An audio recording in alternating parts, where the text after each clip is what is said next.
شرکی میاره، شرک و کافر نمیاره. کافر خلاص بیز کافر است، خلاص است، اما شرکی میاره مسلمان میره و خطاب برای رسول الله صلی الله علیه و مسلمان ها. اگر شرک کردی حتما 100% تمام اعمال تو از بین میره.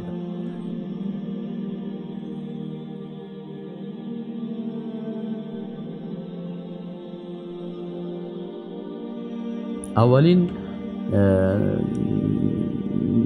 نقص کننده یا ناقض ایمان که ایمان انسان از بین میبره، اولی شرک و کفر است.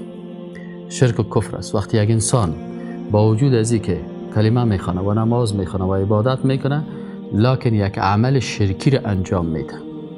در آیات شریف الله سبحانه و تعالی میگه که ولقد اوحی الیک و الی الذین من قبلك لئن اشركت ليحبطن عملك ولتكونن من الخاسرین. ولقد اوحی الیک، سعی کنین خطاب به شخص رسول الله صلی الله علیه و آله است. میگه ولقد اوحی الیک و الی الذین من قبلک، هم وحی برای تو شده و هم برای کسای پیغمبرایی که قبل از تو بود. چه قسم وحی شده؟ که لئن اشرکت لیحبطن عملک. و ایره ما تکرار شاید می درس عقیده می آیت ما یک 50 مرتبه خود تکرار کرده باشم. دوستایی که در درس عقیده دوامدار تشریف دارن اینا می بینن که چرا؟ به خاطر از اینکه این کلمه این آیت شریف بسیار خطرناک است. لئن اشرکت یعنی اگر شرک بیاری، لیحبطن عملک. و ما همیشه گفتیم که یحبطو فعل مضارع هست و لام توکید است و نون توکید است. چی معنی توکید است؟ یعنی مثلا اگر تو میگفت که لئن اشرکت، اگر شرک بیاری، یحبط عملک، اعمال تو باطل میشه. این هم خطرناک بود. وقتی که گفت لا یحبط، لام زیاد کرد، معنای از این است که اگر شرک آوردی حتما عمل تو چی میشه؟ از بین میره. کل اعمالت، نمازت از بین میره، روزیت از بین میره، زکاتت، حجت، یعنی مثل از این میشه که هیچ کاری نکرد. از این خاطر این مسئله شرک است بسیار خطرناک است.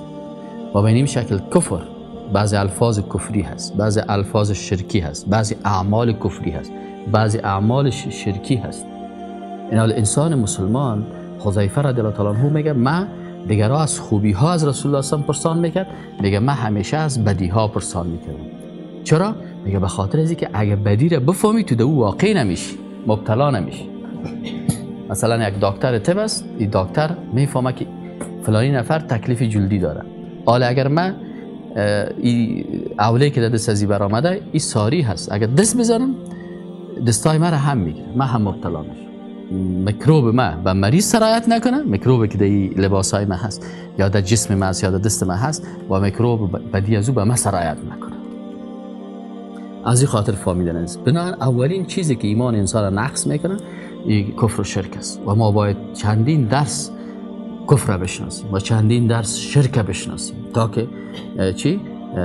به این مبتلا نشیم. چون ان الله لا یغفر ان یشرک به و یغفر دون ذلك و یغفر ما دون ذلك لمن یشاء. سوره نساء آیت 116. الله سبحانه و تعالی میگه که الله شرک نمیبخشه و دیگه گناه ها را اگر برای کس خواست میبخشه. یعنی یک نفر توبه نکرده، زنا کرده رفته از دنیا، یا شراب نوشیده، یا قتل کرده، یا کار دیگه، میشه که الله سبحانه و تعالی اینمی گناه های کبیره را ببخشه. اما شرک اگر یک نفر با شرک بمره ابدا بخشیده نمیشه و وقتی که بخشیده نشد آدم مشرک جایش دوزخ. و من یشرک بالله فقد حرم الله علیه الجنه. سبحان الله. مگر یک کس شرک بیاره برای الله چی میشه؟ فقد حرم الله علیه الجنه. الله بالای ازی جنت حرام میکنه.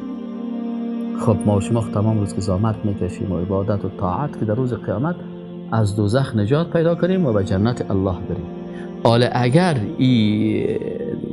یک کار ما یا یک عمل ما سبب ازی شود که جنت سر ما حرام شود، چقدر خطرناک است جنت سر یک انسان حرام شود.